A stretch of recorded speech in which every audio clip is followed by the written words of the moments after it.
Célibataire, veuf, divorcé, qui désirait rencontrer l'amour, le vivre, l'attirer à vous, apprenez à être plus dans la souplesse, apprenez à progresser dans votre lâcher-prise.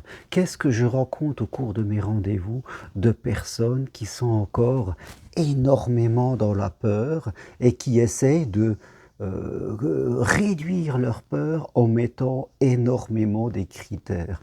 Vous le savez, je fais la différence entre les critères et les valeurs. Les valeurs, c'est vouloir vivre une belle histoire dans laquelle il y a du partage, de l'écoute, de l'engagement, de la tolérance. Voilà des valeurs importantes que l'on veut vivre. Les critères, ce sont nos attentes. Eh bien, je veux qu'une personne soit comme ceci, comme cela, pas comme cela, ou alors des attentes sur la région, sur les enfants. Et vraiment, voilà, les critères, c'est vraiment les attentes et on doit les réduire au minimum. Et je rencontre beaucoup de personnes qui ont vraiment encore beaucoup de critères et des critères très restrictifs, que ce soit sur la religion, sur l'argent, sur le travail, sur les loisirs. Vraiment, c'est très restrictif, hein. Chaque critère réduit votre possibilité de rencontrer une personne parce que chaque critère, les amis, réduit votre regard. Et plus vous mettrez votre regard, plus vous allez être dans un entonnoir qui va, je dirais, se fermer, moins vous allez avoir de souplesse et plus vous allez avoir de rigidité. Le critère, certes, je peux comprendre, le critère est là pour vous éviter de souffrir et tout être humain a toujours peur de souffrir. Donc on met des critères souvent par rapport à ce qu'on n'a pas eu avant ou ce qui nous avait souffrir et on essaie, je veux dire, on croit que ces critères seront une protection. Mais ils ne sont pas une protection, ces critères. Parce que les critères, ce sont des choses extérieures à nous. Ce sont le portrait robot de quelqu'un qu'on veut et qu'on se dit que s'il sera comme ça, s'il a tous les critères qui me conviennent, je serai en sécurité, je ne souffrirai pas. Et c'est faux, parce que par la loi d'attraction, eh bien, dès qu'on commence à mettre trop de critères et des critères là où il faudrait que l'on n'en mette pas, eh bien, on attire à soi le contraire de ces critères et en général, on a tendance à revivre les mêmes situations.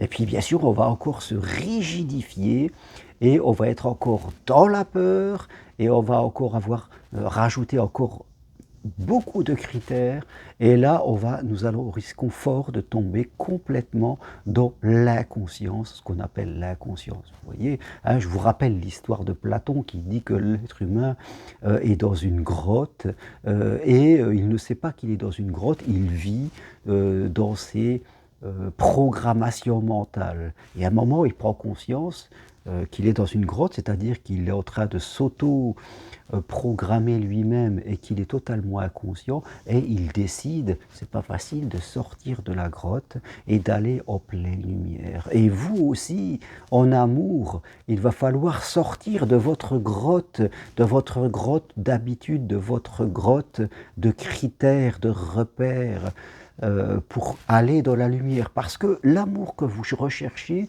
il est en dehors de votre grotte mentale, qui est faite de croyances limitatives, d'interprétations, de critères, d'attentes, de projections.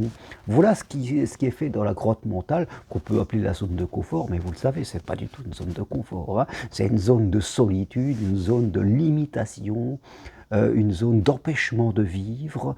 C'est vraiment une zone où il fait bas pont de rester.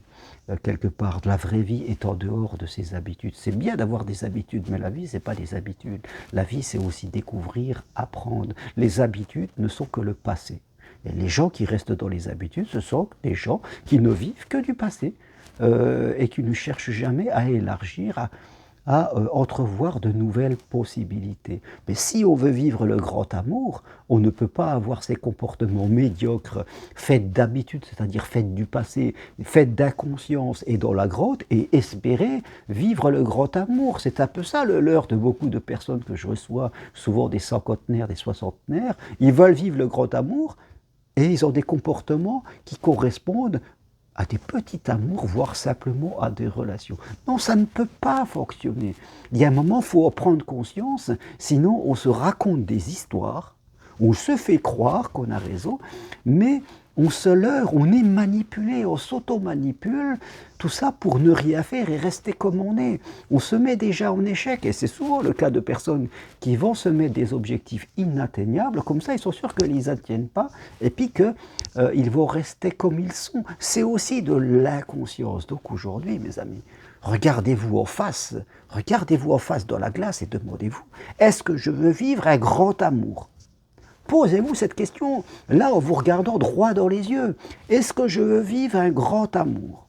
Si oui, eh bien, il va falloir développer des comportements pour vivre ce grand amour, et des comportements qui sont en dehors de cette grotte et qui vous pousseront à faire des choses que vous n'avez pas l'habitude de faire. Mais ça doit être un plaisir, c'est pas souffrir, je dirais quelque part. Mais si en face de vous, vous dites, oui, je veux vivre le grand amour, mais, le fameux mais à la condition, donc je deviens conditionnel, que l'autre soit comme ci, comme ça, et que moi je fasse juste ceci, ça, là, vous vous leurrez, vous vous racontez des histoires.